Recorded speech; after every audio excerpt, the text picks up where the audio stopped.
Assalamualaikum warahmatullahi wabarakatuh. Nama saya Putri Anita, NIM 2042000067. Kelas 3C, Pendidikan Guru Madrasah Ibtidaiyah, Universitas Islam Negeri Sultan Taha Saifuddin Jambi. Video ini dibuat untuk memenuhi ujian setengah semester mata kuliah Psikologi. Dosen pengampu Dr. Saidah MPD. Baiklah, soal yang pertama, apakah yang dimaksud dengan psikologi dan psikologi belajar? Psikologi berasal dari bahasa Yunani, pix yang artinya jiwa dan logis yang artinya ilmu pengetahuan. Secara etimologi, psikologi artinya ilmu jiwa yang mempelajari tentang jiwa, baik yang mengenal tentang gejalanya, prosesnya, dan latar belakangnya. Namun, para ahli berbeda pendapat. Ada yang mengatakan ialah ilmu pengetahuan yang mempelajari tentang hakikat jiwa serta prosesnya. Ada juga yang mengatakan ialah ilmu yang mempelajari tingkah laku manusia. Itulah perbedaan pendapat para ahli, sehingga paling tidak dapat disimpulkan bahwa psikologi adalah ilmu pengetahuan yang mempelajari semua tingkah laku dan perbuatan individu, di mana individu tersebut tidak dapat dilepas dari lingkungannya dengan unsur-unsur ilmu pengetahuan tingkah laku dan manusia.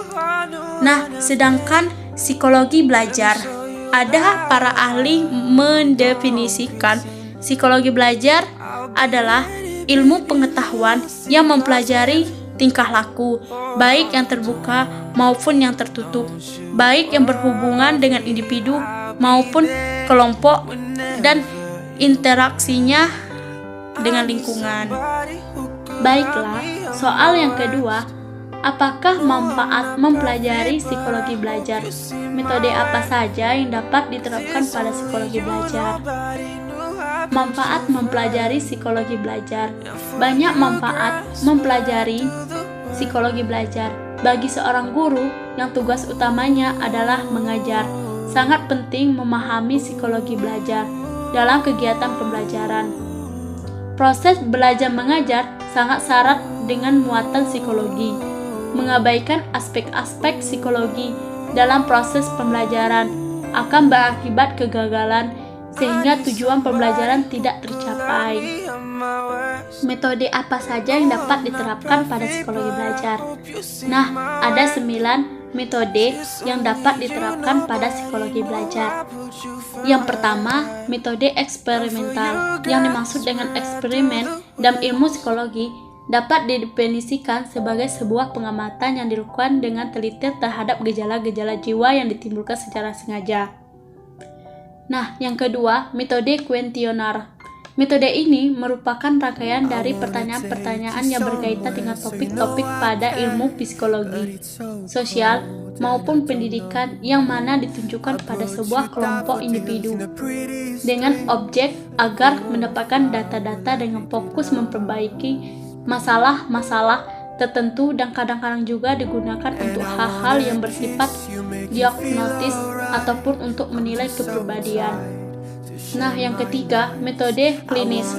Metode klinis merupakan metode yang digunakan dalam ilmu psikologi untuk menyelidiki secara teliti sejumlah individu yang mana memiliki gangguan atau kelainan dalam batas waktu yang cukup lama. Untuk yang keempat, metode case study. Metode case study merupakan sebuah catatan mengenai pengalaman seseorang, mulai dari penyakit yang pernah dialami, lingkungan pendidikan, perawatan, hingga fakta-fakta umum yang relevan untuk masalah-masalah tertentu yang berkaitan dalam sebuah kasus medis. Untuk yang kelima, metode introspeksi. Metode introspeksi merupakan metode penelitian yang dilakukan dengan mengamati ke dalam diri sendiri dan melihat kondisi mental dalam waktu tertentu. Metode ini digunakan dan dikembangkan di dalam ilmu psikologi yang dilakukan sekelompok strukturalisme. Untuk yang keenam, metode ekstrospeksi. Metode ekstrospeksi merupakan metode yang digunakan untuk mempelajari gejala kejiwaan dalam diri seseorang melalui cara mempelajari peristiwa di dalam jiwa orang lain dan kemudian diteliti secara sistematis. Yang ketujuh, metode proyeksi merupakan metode yang mana digunakan pada penelitian pada seseorang peserta didik dengan cara memberikan gambaran-gambaran atau tulisan ataupun bentuk khas semisal game sehingga nanti dapat diterjemah untuk mengetahui proyeksi perilaku yang diperlihatkan oleh peserta didik. Dan yang kedelapan, metode genetik. Metode ini juga disebut sebagai metode perkembangan, yang mana merupakan teknik observasi yang dipergunakan untuk dapat meneliti tentang masa pertumbuhan fisik dan mental seseorang dan kaitannya dengan anak-anak lainnya serta orang dewasa, yaitu perkembangan sosial. Dan yang kesembilan, metode tes. Metode lainnya yang digunakan dalam proses belajar adalah metode tes. Bahkan dalam sebuah penelitian yang dilakukan di dunia pendidikan, metode ini memang seringkali digunakan. Lanjut soal ketiga, mengapa perkembangan dan belajar tidak dapat dipisahkan? Nah, kita mengetahui dulu perkembangan. Perkembangan ialah proses perubahan kualitatif yang mengacu pada mutu fungsi organ jasmania. Perkembangan itu terletak pada penyempurnaan fungsi psikologis yang disandang oleh organ-organ fisik. Nah, sedangkan belajar adalah perubahan yang relatif permanen dalam perilaku atau potensi perilaku sebagai hasil dari pengalaman atau latihan yang diperkuat. Belajar ini merupakan akibat adanya interaksi antara stimulus dan respon. Seseorang dianggap telah belajar sesuatu jika dia dapat menunjukkan perubahan perilakunya.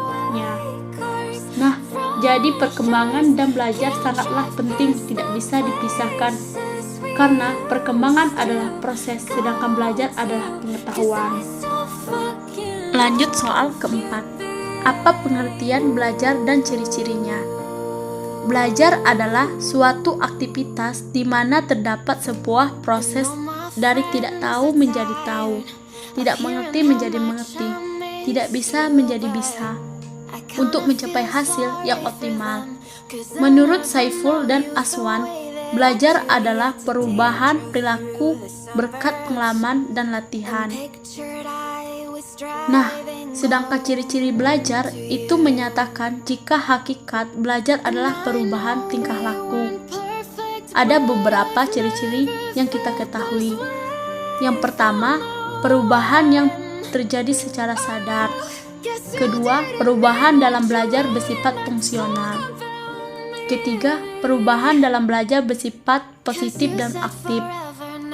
Keempat, perubahan dalam belajar bukan bersifat sementara. Kelima, perubahan dalam belajar bertujuan dan terarah. Dan yang terakhir, perubahan mencakup keseluruh aspek tingkah laku. Lanjut soal yang kelima. Pada pembelajaran tema cita-citaku kelas 4 Madrasah Ibtidaiyah, aktivitas apa saja yang dapat dilakukan oleh siswa untuk belajar tema tersebut? Usaha apa saja yang dapat dilakukan siswa supaya efisien belajar? Aktivitas yang dilakukan siswa untuk belajar tema dari tema cita-citaku. Siswa bisa mengamati seseorang anak yang sedang membayangkan cita-citanya. Contohnya, dokter, perawat, poluan, pilot, pramugari, tentara, dan lain-lain. Guru dapat memberikan beberapa pertanyaan untuk menarik siswa tentang topik cita-citanya.